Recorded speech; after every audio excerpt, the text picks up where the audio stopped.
Oi, Oi, tudo bom? Tudo bem? tudo você? Bem, Beleza? graças a Deus. Tudo bom? Você está perdida no meio do nada absoluto? Onde você está mesmo? Eu tô num lugar maravilhoso. Falei que eu acho que eu cantei muito aquela música que eu quero ser índio, porque Ah, eu tô no Vale do Capão, na Chapada Diamantina, e tá muito bom aqui. pense em alguém que não vai ter problema com o Covid, é você, né? Longe de tudo absoluto, não vai ter problema nenhum.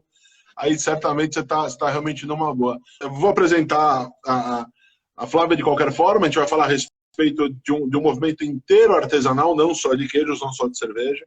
Eu acho que eu posso falar tranquilamente assim, de todo mundo que eu conheci nessa minha caminhada de gastronomia. A Flávia é uma das maiores entusiastas de levantar a bandeira, de favorecer o pequeno produtor, de favorecer quem de fato tá iniciando, tá tentando. A gente sabe o quanto é difícil, vocês imaginam o quanto é difícil para todo mundo, como tá para vocês, não é isso, mas o quanto é difícil também para quem é pequeno. Então, a gente sabe o pequeno comerciante, mas o cara que produz, esse tá lascado, né? A gente sabe porque tá lascado, porque é uma escala, né, de dificuldade. Então, você não tem comércio operando, não adianta você ter produção feita, né? A coisa acaba bagunçando nesse sentido. Conta um pouco dessa história, de como a gente chegou na ideia do artesanal, na ideia da brincadeira nesse sentido.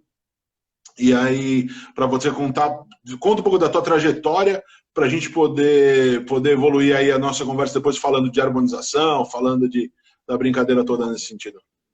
Vamos lá, vou começar a contar a história Beijo, Maurão. rapidinho. Só o Maurão não ficar muito triste. Ó, Maurão, beijo pra você. Fala.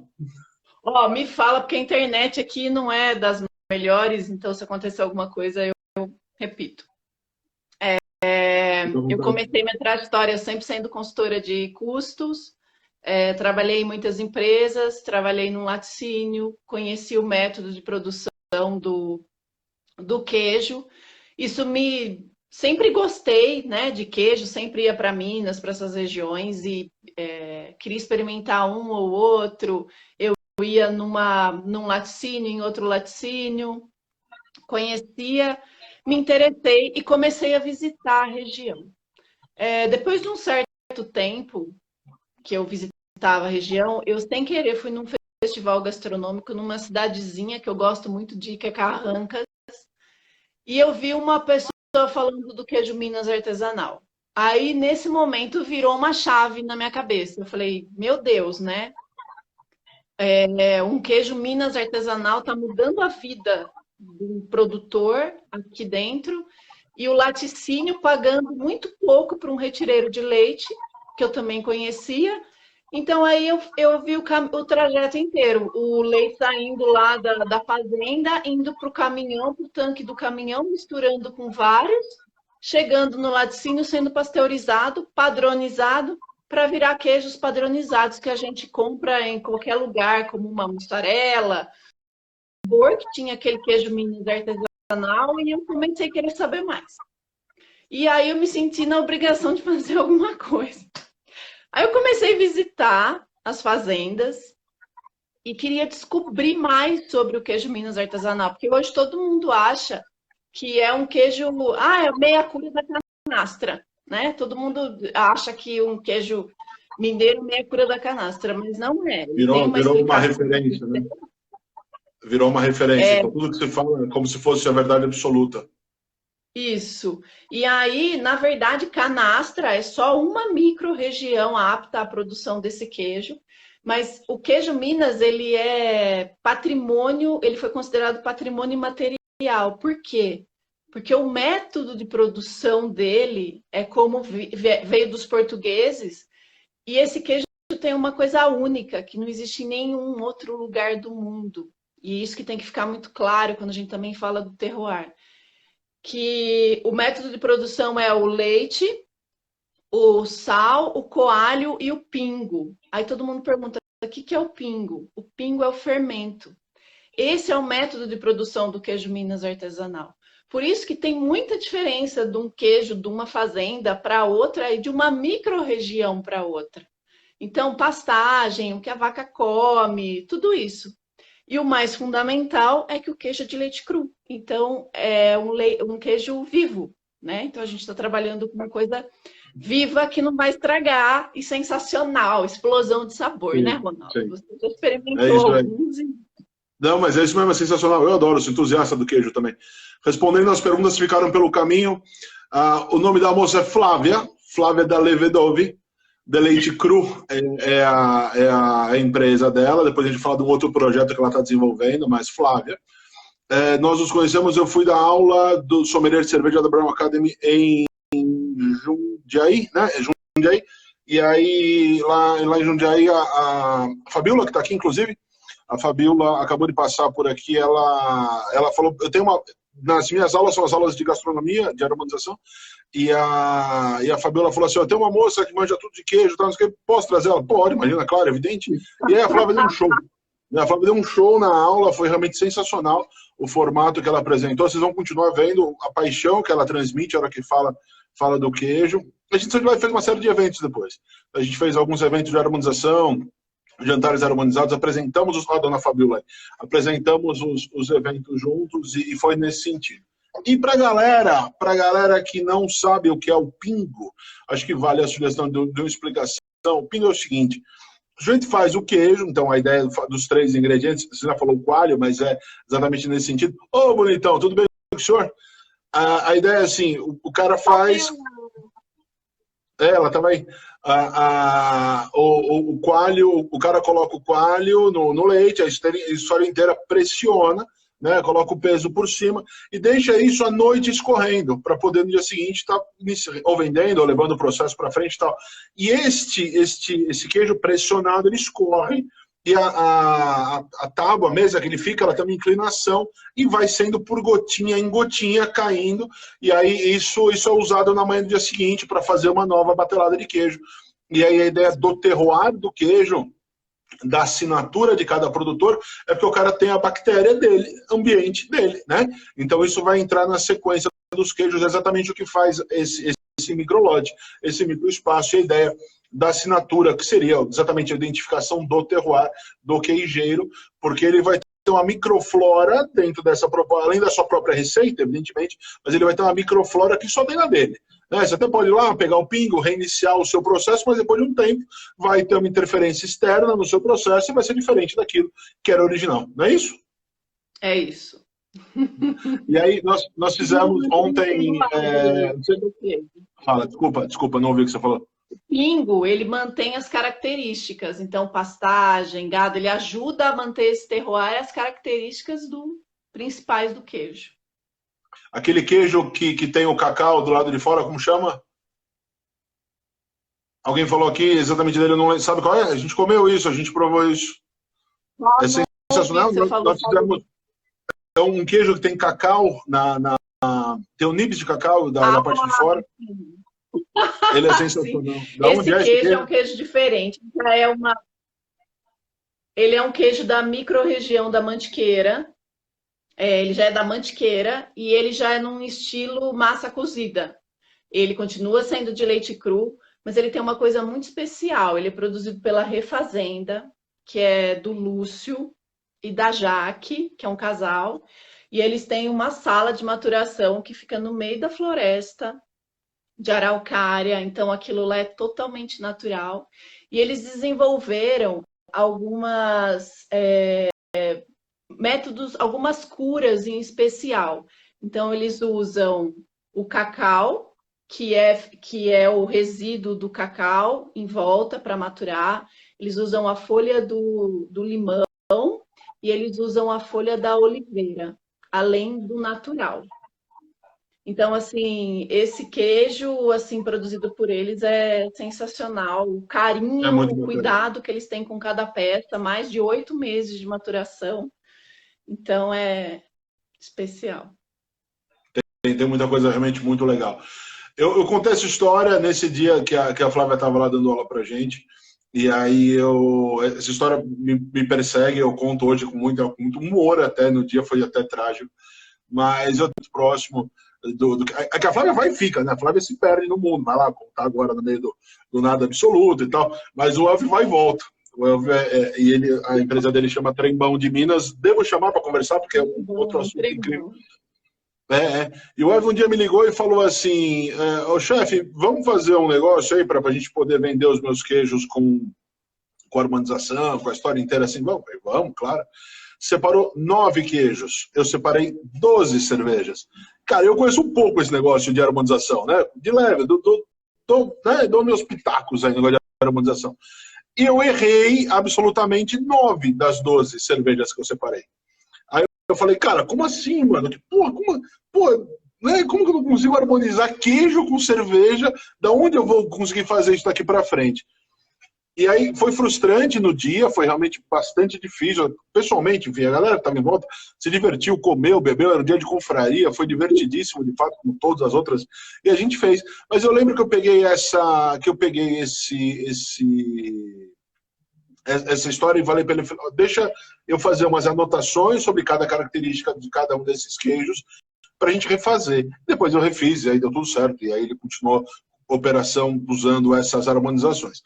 O mais complexo disso, dos queijos de leite não pasteurizado, que é onde a gente bate mais forte nesse sentido, o que a gente fala nesse sentido é exatamente o que a gente fala a respeito de você ter características, além de muito pessoais, você ter características que remetem a uma base de acidez. Né? A acidez da maior parte desses queijos, quando eles são nesse formato de leite não pasteurizado, ela aparece muito mais simplesmente do que apareceria se você estivesse falando de um queijo de leite pasteurizado, esse queijo homogeneizado, tudo que a gente tem no mercado. Então, tudo que a gente conhece em aula padrão, então uma aula simples de sommelieria de cerveja, não sei se de vinho tem igual, mas enfim, algo nesse sentido.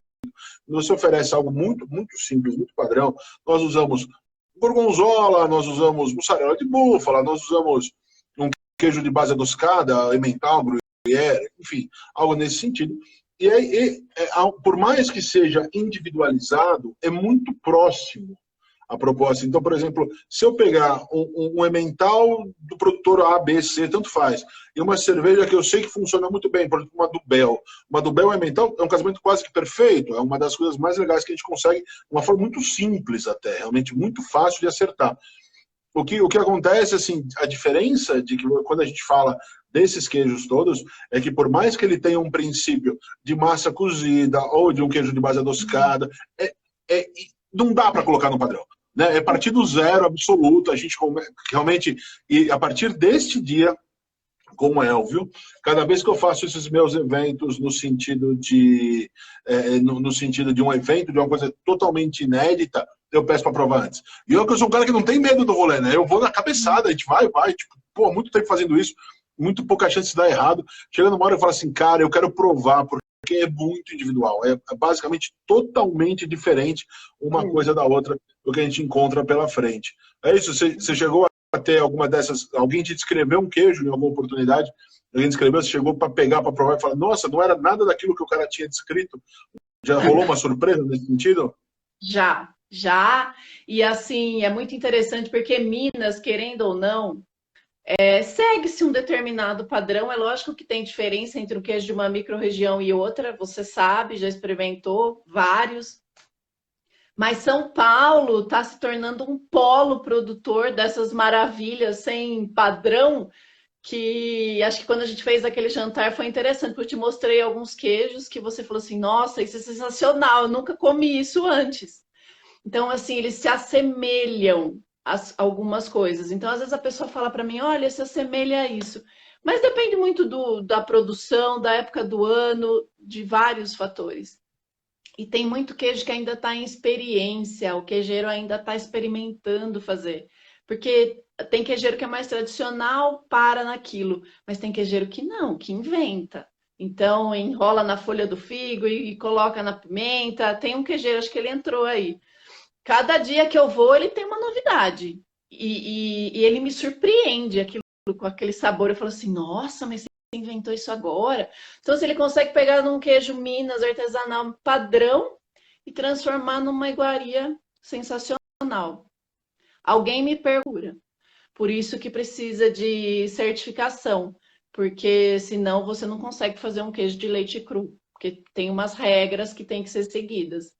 E tem uma coisa também, quando um queijo é feito com leite ruim, ele estraga. Então, a gente tem... Quando você compra um queijo de leite cru, você vê que o queijo está bom, é porque o leite era bom. Então, isso também... O queijo é o princípio do que a gente fala, qualquer coisa na gastronomia, falar de um churrasco, de um pão, o que você quiser. Você não consegue fazer comida boa com ingrediente ruim, né? Não tem como. Você precisa de ingrediente bom para fazer uma base boa.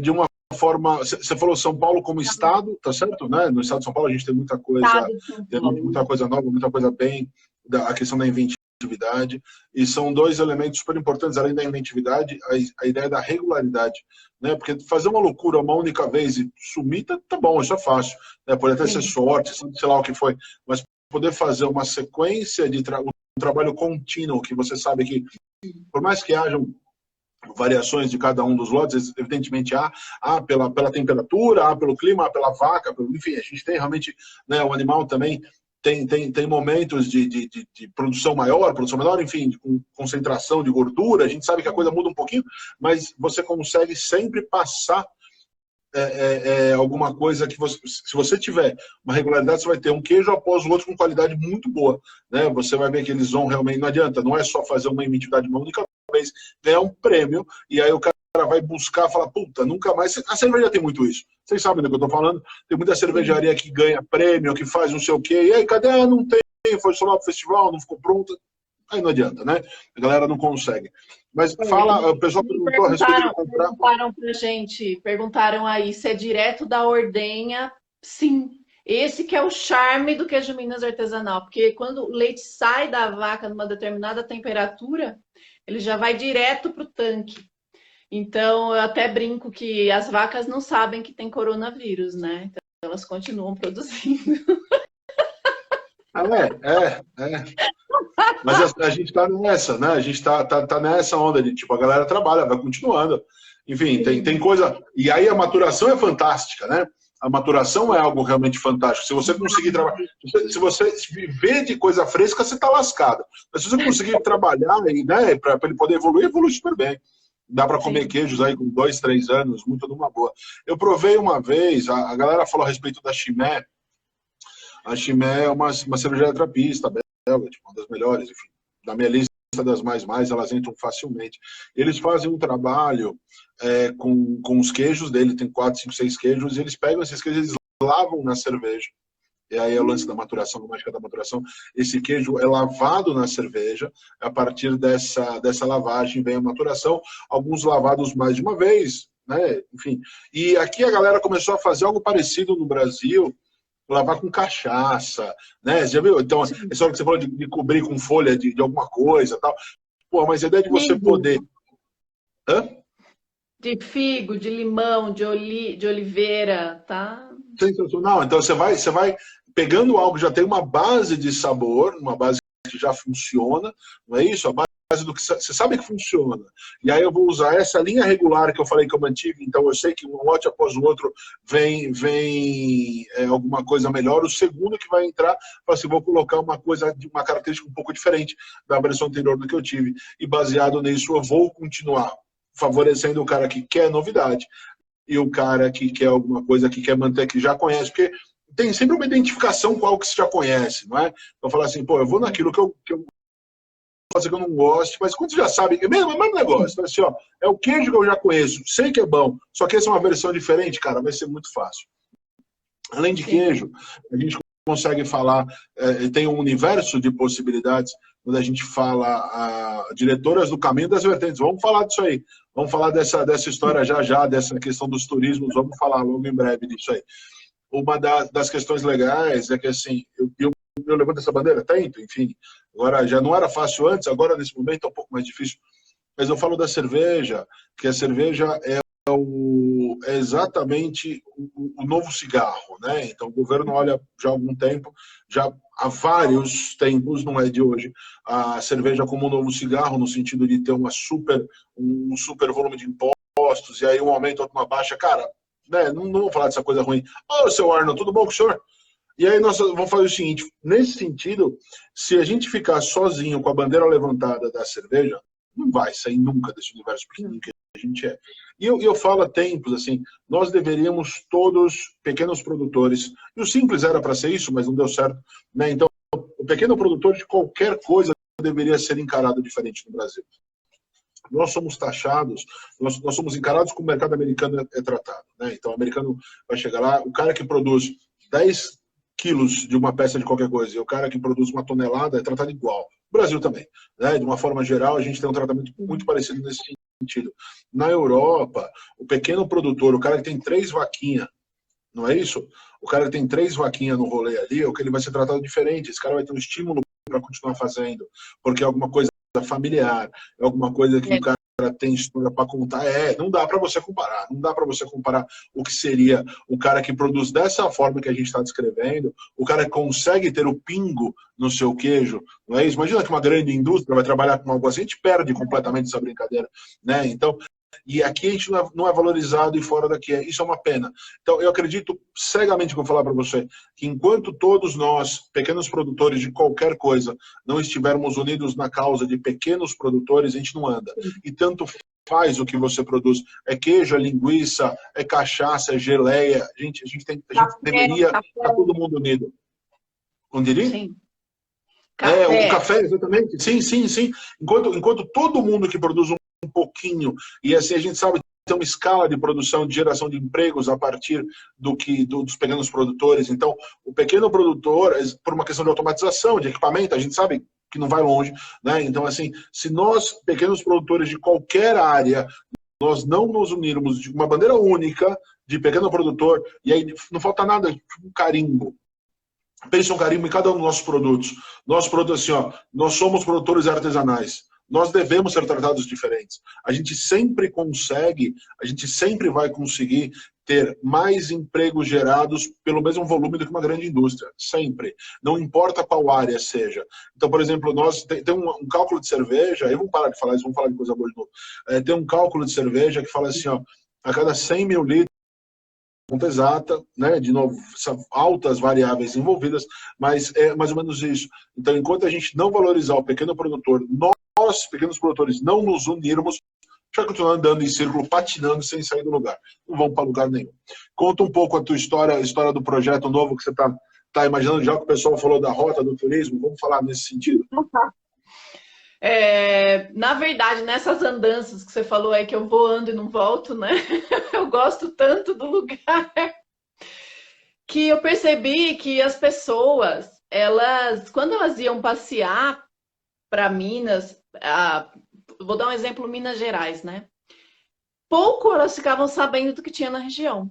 Então, assim, elas ficavam restritas a uma loja, a um restaurante, a uma cidade turística. Então, eu vou dar um exemplo, Tiradentes. Só que é uma região riquíssima, né? Tiradentes eu tenho vários produtores, eu tenho o queijo da Lúcia, que foi o queijo que ganhou bronze no Mundial da França 2017. Na mesma região eu tenho o queijo Catauá, eu tenho o queijo Staroco, que é uma colônia de italianos que faz queijo, aí tem um restaurante, eu tenho cachaça sensacional, cafés, várias coisas. E o que acontece? Eu chego lá na cidade, e cerveja também, né, Ronaldo? Vamos falar. Eu chego lá a base da viagem. A base do turismo é essa. Você já tem cervejaria, vou desviar um pouquinho, vou lá conhecer. A base do rolê tem que ser. Tem que ser esse. E assim, as pessoas se restringem a chegar num restaurante. O que você tem de cerveja? Tem uma cerveja mineira. Tem, mas pode ser uma cerveja de Belo Horizonte.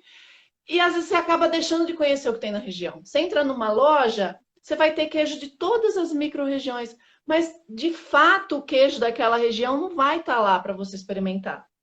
Então, o que a gente quer proporcionar com esse caminho que a gente está fazendo, que eu tenho como parceria a Ria Viagens.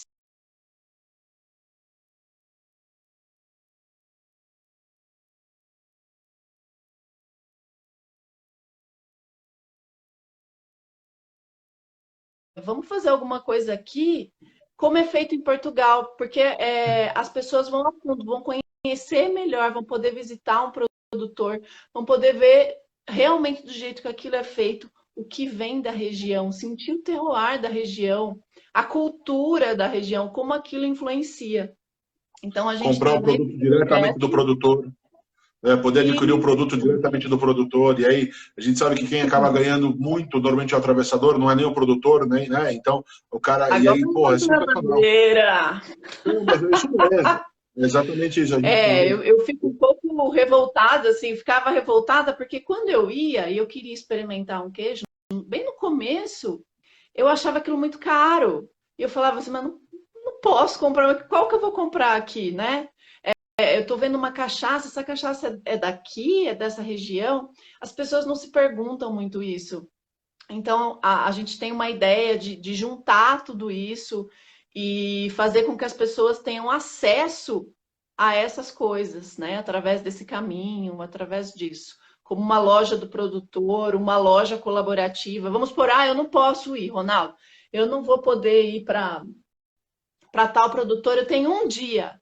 Então, você vai ter uma loja, você vai ter um ponto lá, uma loja colaborativa, onde todo mundo vai poder pôr o produto e lá a gente vai fazer degustações. Você quer conhecer os queijos? Nós vamos apresentar os queijos para você aqui. Você quer conhecer isso?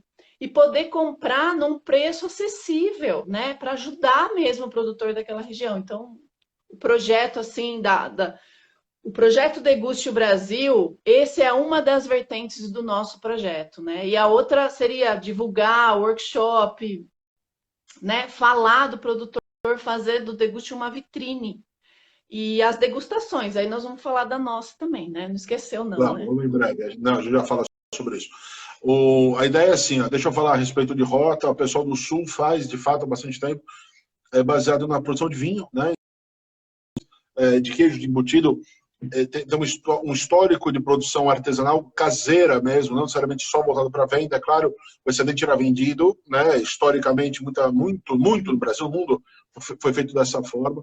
Então, no sul do Brasil, a galera começou, de fato, e é bem legal. E aí, uma proposta turística, um ou outro conta alguma história, e aí não tem nada a ver com qualidade ou não do produto. A gente fez alguma coisa voltada para cervejarias também. Então, muito legal você ter o seu espaço daqui com aquele, conseguir juntar o pessoal e por aí vai. A respeito de Colorado, vocês perguntaram Colorado, tem uma questão de legislação que fala por volume de produção. A partir do momento que ela tem volume de produção, no padrão das micro, ela é micro, mesmo sendo parte de uma grande corporação, tá certo? Não vou entrar em polêmica nenhuma hoje. Já entrei, no máximo que eu já devia fazer, já mandei o Maurão para aquele lugar e não vou falar de novo nesse sentido. Vou falar, se vier pedir eu falo, mas não de novo. E aí a história isso aí, falando de Jundiaí, então é exatamente isso, a ideia tudo começou nestes moldes, começou a partir do vinho, né? Porque o vinho tem uma peculiaridade da diferença da cerveja para o vinho, tem uma série delas, evidente, mas uma coisa super importante é assim, eu produzo cerveja em qualquer lugar do mundo, independente de onde eu produzo da minha matéria-prima. Isso é importantíssimo. O vinho ele é produzido ao lado de onde se planta a uva. Tá? Então, assim, você pode ter uma relação muito próxima do leite, para isso o leite deveria ser pasteurizado para viajar, para chegar mais longe, e ok, é possível, mas o leite cru ele vai funcionar dessa mesma forma, ele vai ser produzido ao lado da vaca, né? Próximo de onde está a vaca. Então, essa é a lógica. Então, quando você fala nesse sentido, por exemplo, a galera do vinho faz um turismo mais antigo, porque tem a ver com essa pegada rural. E a cerveja não necessariamente. Tá? Então, algumas cervejarias no Brasil hoje já levantam a bandeira de cervejaria rural, fazem trabalhos absolutamente incríveis. A gente tem coisa muito legal espalhada por aí neste foco, mas não é uma regra, né? A gente consegue produzir no meio da cidade de São Paulo, sem nenhum apelo ecológico, sem nenhum apelo de você ter que viajar para poder conhecer o produto. Não, é uma questão de você conseguir produzir cerveja, porque é fácil encontrar alguém te entrega o malte, alguém te entrega a levedura, e por aí a gente consegue fazer. Então, essa lógica é ter começado onde se produz o vinho é por isso, porque por ser fora do centro, de estimular naturalmente o próprio turismo, os caras tiveram a sacada, vou aproveitar e fazer, já que o turista virá de alguma forma, ele que venha e conheça um pouco mais do que a gente tem, assim como aquele restaurante daquela tia fantástica na beira de uma estrada. Não tem uma história dessa? Todo mundo tem. Porra, eu vou daqui para não sei aonde, eu vou parar no caminho, desviar, porque a tia faz um frango com... Olha o gordo falando de comida, olha o gordo salivando. Né? A tia faz um frango com polenta sensacional, vou comer aquele frango com polenta.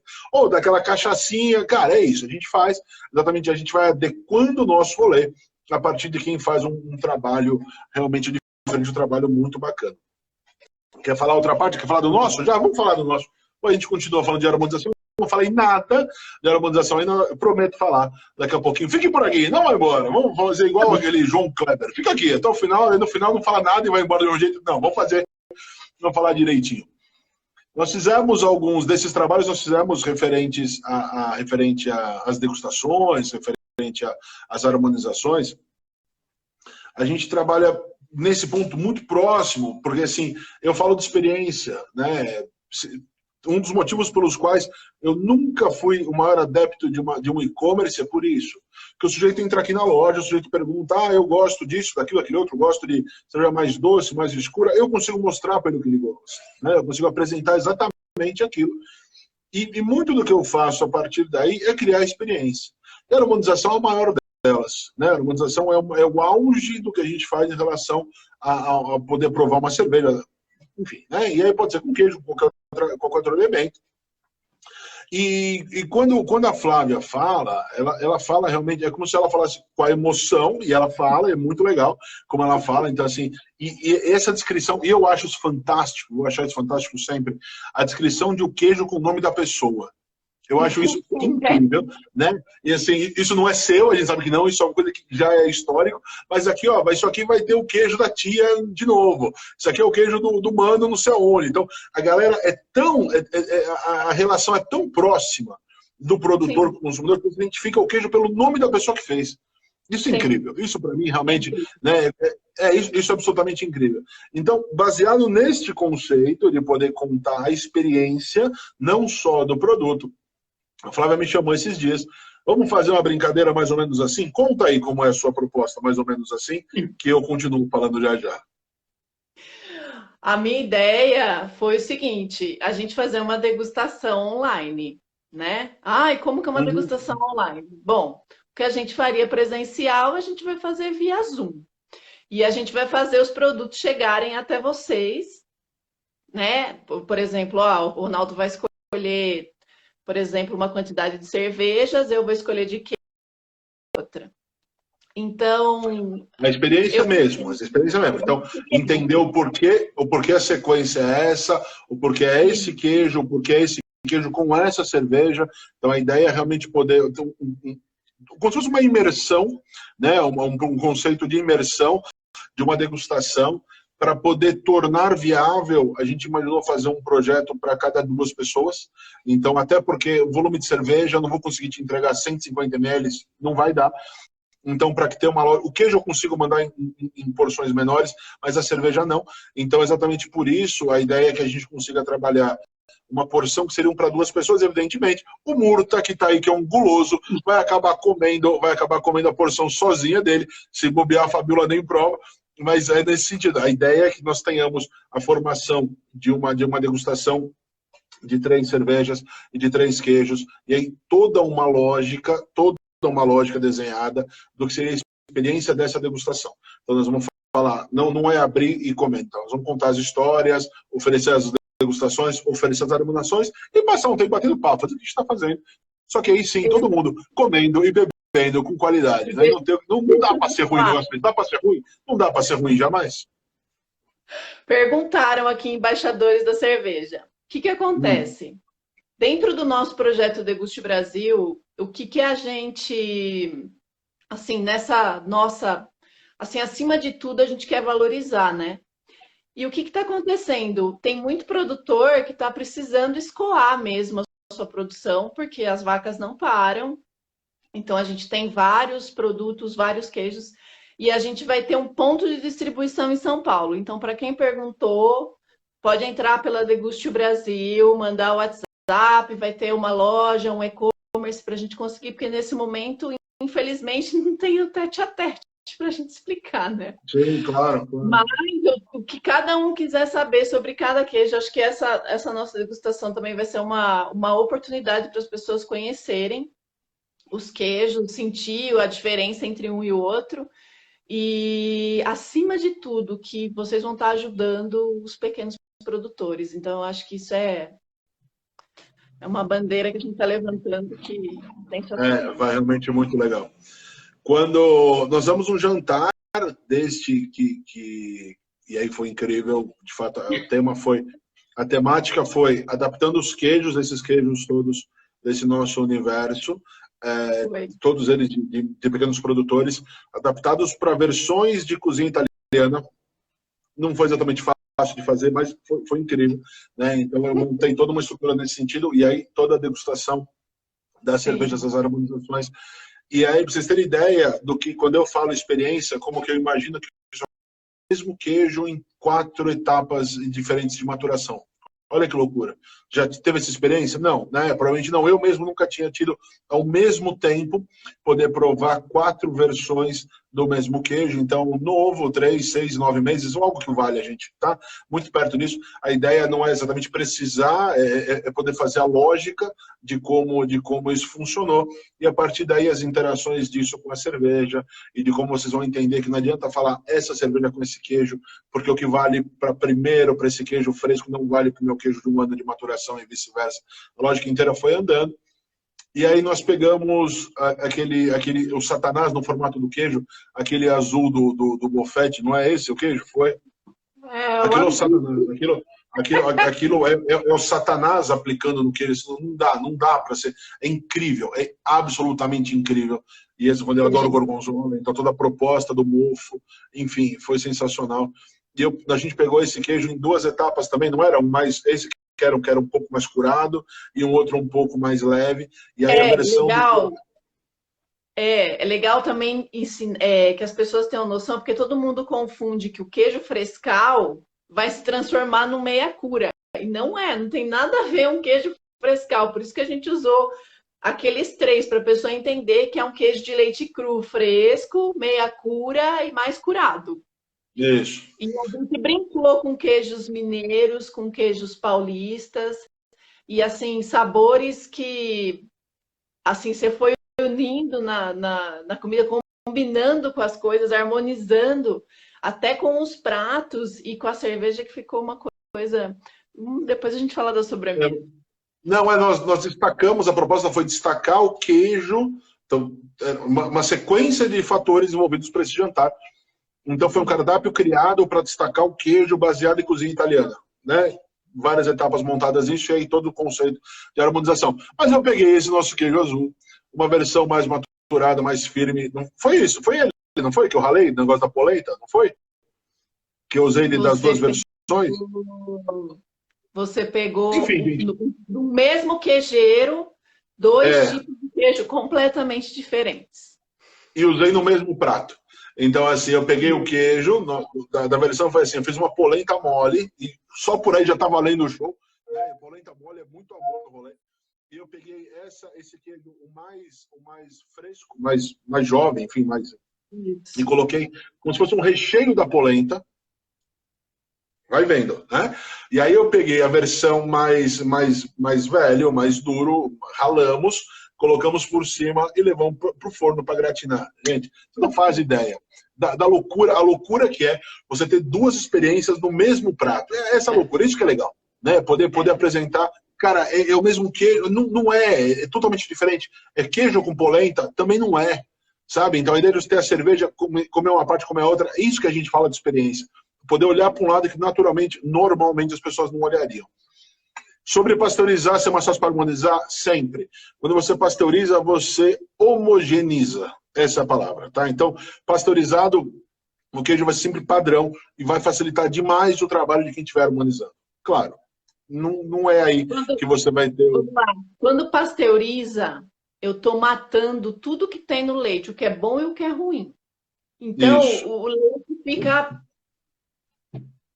sem nada, né? Tipo neutro, né? Fica neutro. Eu sempre brinco que um queijo vivo já chega a não ter mais lactose depois. Sempre falo, um queijo vivo, depois de 70 dias, ele já não tem mais lactose. Então, você pode deixar um queijo vivo do lado de fora da sua geladeira, meia cura, ele não vai estragar. Agora, deixa uma mussarela, deixa um queijo de leite pasteurizado, que vocês vão ver que ele vai mofar. Então, essa que é a diferença, porque você mata, o leite é morto quando você faz um queijo mais padrão. Tem um princípio de utilização do, Dá para de fazer utilização polenta do com queijo volume. brie, com Dá, certeza. claro que dá. Cara, ingrediente bom você faz qualquer coisa, mano, não dá nada. Não. Tem um princípio de volume de água, tá? Então, pra vocês entenderem, quanto mais água disponível, mais a coisa estraga em qualquer coisa. Então, é por isso que a geleia dura muito tempo, por isso que o bacalhau dura muito tempo, por isso que, sei lá, mel, né? Então, e os queijos que são maturados têm pouca água. Então, cada vez que tem menos água, mais tempo ele vai durar, mais tempo você consegue manter ele ativo. É por isso que um queijo fresco, é por isso que quando você pega, por exemplo, uma burrata, a burrata ficou na geladeira fora do seu próprio soro 2 dias e começa a amargar. Né? Este amargar é perder, ela já está, as bactérias que não são as desejadas estão agindo e vão fazer o ambiente ficar um ambiente amargo. Isso é o que você gosta de artesanais. Ontem eu bati um papo, falamos dele, conversamos dele já mais de uma vez, Juliano Mendes, meu amigo Juliano Mendes da Vermont, dos queijos Vermont, Nossa, ontem. Incríveis, né? Incríveis. Eu lembro o dia que eu te mostrei esse queijo, nós fomos no Italy, não é? O negócio do Italy foi uma passagem que a gente teve, enfim, estava tendo evento de queijo por lá, e aí foi muito engraçado, porque assim, eu não sou nada no meio do queijo, e a Flávia é tudo no queijo, e eu na cerveja eu me garanto um pouco e tal, e foi muito louco, porque assim, a gente passava da barraquinha, ela parava e eu ficava ouvindo. A gente mudava a barraquinha para cerveja, era o contrário. Foi um rolê muito bacana. E a gente desceu fora dessa história dos artesanais, embaixo mesmo, na venda do Italy. Eu pegando os queijos do Vermont e acabei, prova esse para você ver, e de fato são incríveis. A gente conversou bastante. E eu contei uma história ontem, curiosa, essa história, e é muito, muito legal, que por mais que eu não permita que nas minhas aulas de harmonização a galera entregue coisas do tipo frango grelhado com opção, jamais. Você vai dar nome e sobrenome para o seu prato. Vai falar um frango grelhado com molho de mostarda, com molho de laranja, não importa. Mas não vai ser só, não tem essa opção. Na minha lista das harmonizações mais perfeitas que existem, a primeira é o queijo, pode ser um gorgonzola, pode ser um queijo de mofa azul de uma forma geral, mas ele tem que ter mole, pastoso, cremoso. Então a ideia é isso, você tem um queijo que traga esse princípio do azul e com uma Dark Strong Ale, com uma quadrupel, enfim, uma Rochefort 10, que para mim é o auge da cerveja, o máximo, para mim da 5 mais. E a segunda é onde a gente vai voltar exatamente para falar de cabra. Não só pela cabra. A cabra traz um gosto muito, um gosto muito específico, e aí tudo que passa a ser mais intenso, você passa a ter fatores positivos para usar nas harmonizações. Então, os queijos, de uma forma geral, regras para todos os lados, a gente tem regras e exceções, você consegue ter uma base ácida mais pronunciada em boa parte desses queijos de cabra. E essa acidez é uma loucura quando você favorece, somando ao mel, somando as geleias de frutas e esse tipo de coisa. E a segunda das harmonizações, eu falei isso do brie, mas com a cabra o efeito é o mesmo. Então, servir o brie morno com uma geleia de frutas amarelas ou um mel silvestre e uma tripel. Cara, se você que está ouvindo eu falar isso não gosta disso, você tem que se tratar. Isso não é saudável.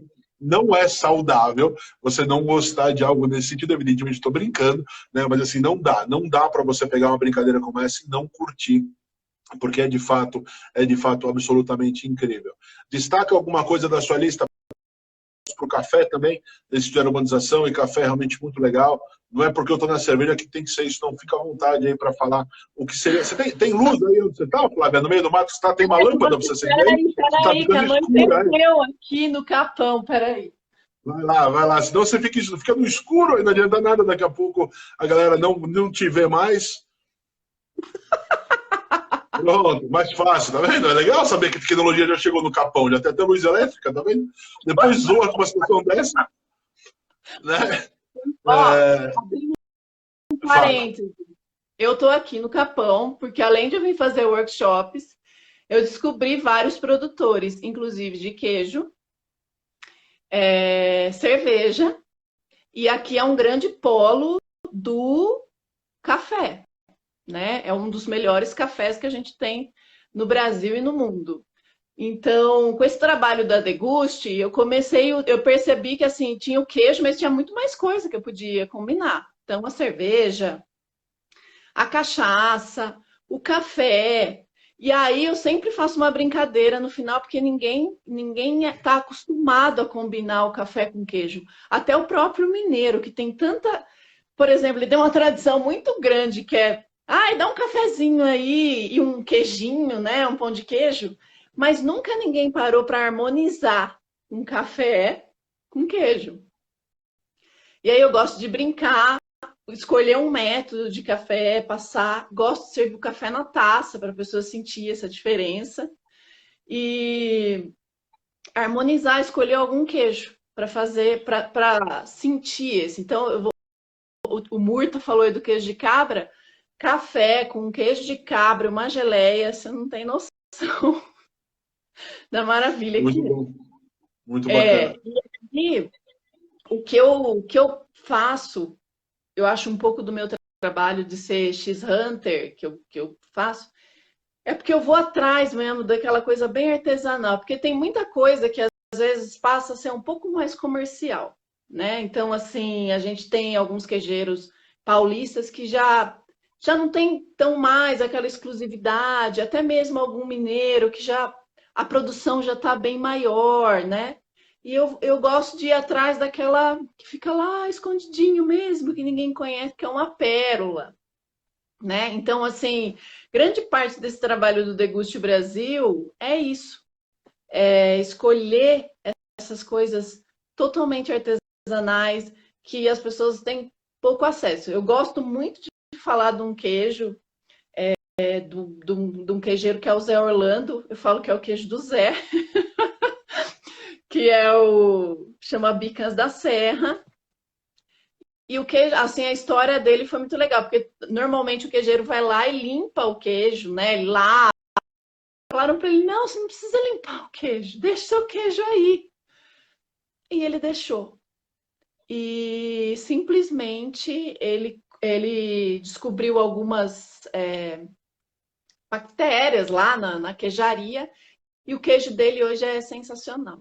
É um queijo bem diferenciado, que tem uma maturação selvagem, e são poucos os que conseguem fazer dessa maturação selvagem um queijo tão bom.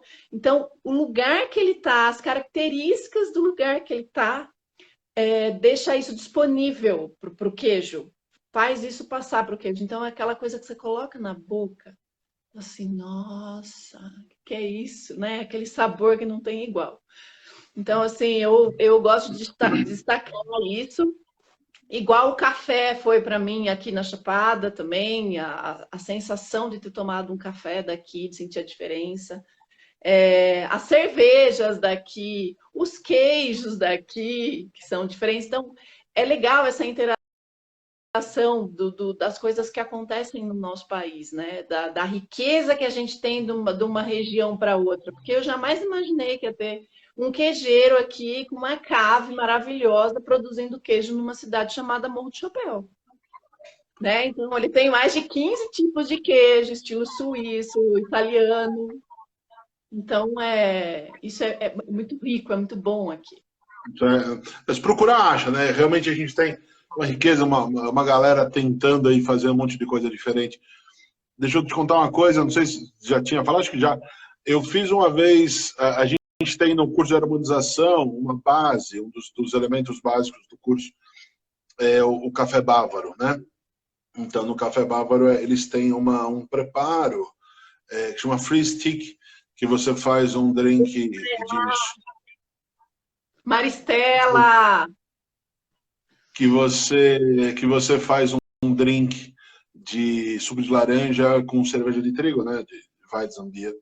E aí a gente serve isso com as questões, envolve um monte de outras coisas de harmonização a partir daí, mas a gente inicia a partir disso. Aí um dia eu falei assim, cara, vamos fazer esse negócio diferente? Na tradição nossa, fazer uma coisa com o cara do Brasil. Eu peguei um conceito a partir das stouts, e eu fiz um café da manhã brasileiro. De fato, eu coloco meu porter no rolê. E aí eu fiz com pão de queijo, com pedaço de queijo, com biscoito de polvilho, com bolo de fubá. Exatamente nesse sentido. A gente vai evoluindo a característica. Eu estou emprestando... Oh, o senhor lembra bem, né? O senhor lembra bem. Lembra dos dois, inclusive. O senhor comeu muito esse dia. A ideia da gente de poder fazer nessa brincadeira de substituir na gastronomia, quando a gente fala da harmonização, eu estou emprestando uma característica de um produto para um outro e estou gerando um terceiro sabor, né? Então é exatamente isso. A gente oferece algo muito legal de poder fazer uma brincadeira, cara, é absolutamente incrível. Dessas de proposta, tipo, tem café numa stout? Não, não necessariamente, né? A stout, a maior parte delas vai ter um malte torrado e a partir do malte torrado você tem essa riqueza toda dos sabores envolvidos. Mas vamos voltar aqui para a nossa brincadeira, porque nosso tempo daqui a pouco começa a acabar. Eu tenho que acabar antes de acabar o tempo, porque senão a gente não consegue deixar como chama aqui, essa live salva. Então eu preciso a gente começar a acabar. Então vamos lá. Uma das dificuldades primeiras da chegada desses queijos e dessas cervejas para você é a distância. Você que eu digo, você que está aí vendo a gente falar. Né? Então, uma das coisas que a gente realmente tem que trabalhar aqui agora é imaginar que nós vamos fazer esse primeiro projeto, essa primeira tentativa, vai ser muito legal, mas baseado na Grande São Paulo. Tá? Porque a logística toda de entrega dos queijos não é igual falar de cerveja, te manda cerveja, fica uma semana, duas, não. Né? Os queijos, eles têm, por estarem vivos, ainda eu não posso deixar que o queijo demore para chegar e tal, né? Não vai dar certo. Então, nós vamos trabalhar neste primeiro, pelo menos até agora, né, do que a gente está organizando, dentro da região da Grande São Paulo. Então, você que está interessado nesse nosso projeto, espera mais um pouquinho. Nós vamos... essa semana agora, a gente lança agora, falando exatamente como vai ser. Não, estou esperando. Para mim, faltam exatamente 6 minutos. Enfia aí, seu filho da puta. A puta que pariu. Alberto, lá da Colombina, lá do Goiás. Lá do nosso Goiás. Goiás é sensacional. E aí, a ideia assim, é poder fazer, então, você que está interessado nesse sentido, segura a peruca. Por aqui, eu pela Cervejoteca, de qualquer forma, a Flávia pelos 3 perfis também, então fica a dica para que a galera que segue um, segue outro, possa fazer isso junto. E a partir daí, fique de orelha em pé, atento para que a gente vai marcar. Então vai ser para um final de semana, vai ser para um horário muito perto desse, né? Vai ser alguma coisa para a galera poder, de fato, aproveitar. E a experiência é essa, a experiência baseada em as cervejas, os queijos. A ideia, de novo, ideia inicial, 3 cervejas, 3 queijos, e que isso possa servir para 2 pessoas. Porque eu falei, o volume da cerveja, vira e mexe, vai uma de 500 ml e tal. Então, exatamente por isso. Então, já fica a dica para vocês interessados. Já guardem, entrem em contato com a gente e vamos que vamos. Fala mais, fala o que você quiser. Conta aí da sua história, dos seus novos projetos. Eu quero falar para todo mundo que agora a gente vai ter um ponto de distribuição em São Paulo desses queijos, desses produtos. Então vai ter cerveja mineira, que às vezes eu sei que demora por causa de imposto também, chega às vezes não é legal. Então a gente vai ter, esses produtores mandaram cerveja, queijos. A prioridade agora é Campo das Vertentes, a gente vai começar a trabalhar com eles. Vai ter macarrão da Filó, que ganhou prêmio no Festival de Tiradentes, vai ter macarrão com hora pronobis, doce de leite que fica 10 horas no tacho, com 10% de açúcar, com aquele leite, com aquele carinho que a pessoa faz. Geleia de pimenta biquinho, vai ter café especial do Brunelli. Então, assim, a gente trouxe vários produtos, fez uma junta, principalmente dos que fazem parte desse caminho, desse nosso primeiro caminho, né? Para focar um pouco mais nisso, nessa divulgação. Então, sigam o Deguste Brasil, logo já vai ter mais informação para vocês desses pontos. A gente vai ver transporte da melhor forma possível, frete para diminuir isso, para ser mais fácil. Então, quem quiser alguma outra coisa, cachaça, gente, vai ter cachaça mineira boa. Quem quiser explicação, quem quiser alguma coisa em especial, métodos para passar café, a gente vai estar falando. Então, saibam que mais do que tudo é uma ajuda a esse pequeno produtor. E aí a gente vai abrindo o leque, né? Conforme a gente vai, eu mesmo voltando, vou conseguir articular, vou carregar coisas daqui também, da Bahia, para levar para vocês conhecerem. Então, acho que tudo é válido, é nosso país, né? Uma das coisas que você que está acompanhando a minha live esses dias todos, você tem me ouvido falar, que nós vamos passar por isso, evidentemente a gente vai passar por isso, uma questão de determinação, de querer, de voltar. Cara, não tem querer passar por isso, não adianta, começa por aí. A gente vai passar. Né? E aí nós vamos estar nesse país ainda. Né? Então não adianta a gente pensar em fazer alguma coisa lá fora, em trazer coisa lá de fora, em importar coisa. A gente tem que ter o que a gente tem na mão aqui. Se a gente não valorizar o que está com a gente, sofrendo com a gente, quando esse negócio passar, não vai adiantar nada. Tá? Então, base desse... Eu aceitaria de qualquer forma, a ideia é sensacional, mas base dessa história de ter aceitado tão rápido quando a Flávia me procurou, para quem está aqui vivendo essa realidade nossa difícil. Mas depois, a gente tiver bom, a gente vê o que faz. Mas até que isso passe, uma desilusão, não esperava nada, mas algumas pessoas que falavam, cara, você nunca me enganou. Sabe aquela coisa de você está mostrando agora na dificuldade, você mostra que você... Eu tive uma galera que veio com uma proposta assim, mano, vamos fazer, vamos falar a respeito, deixa eu te ajudar, vou comprar com você, não vou comprar numa grande rede. Cara, incrível, gente que me emocionou, chorava igual criança, porque, porra, não tá fácil para ninguém, a galera que tem consciência nesse sentido.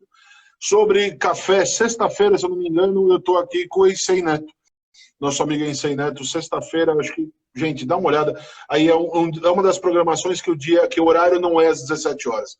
Por falar nisso, amanhã, 11 horas da manhã, eu estou aqui com a Lê, minha querida Lê Abud, vamos falar de preparando um cardápio italiano do zero, como semana passada foi o pessoal do Bravo, falando a respeito de churrasco. Então, como você vai iniciar todo um projeto amanhã, 11 horas da manhã, falando a respeito de churrasco, e à noite, 19 horas, uma live especial, vamos colocar assim, trabalhar, eu estou acompanhando o seu... Legal, obrigado, viu, Morto? Estou acompanhando, estou sabendo, eu estou encerrando na hora certa. Eu vou fazer amanhã às 19 horas com o pessoal da Irmãos Ferraro, uma das cervejarias de amigo, aquela coisa realmente muito bacana. O pessoal lá de Porto Alegre, que está no livro, é parte do livro, é parte da minha história e tudo mais. Minha querida, muito obrigado pelo tempo, muito obrigado pela companhia, muito obrigado pelas boas ideias, por todo esse bate-papo.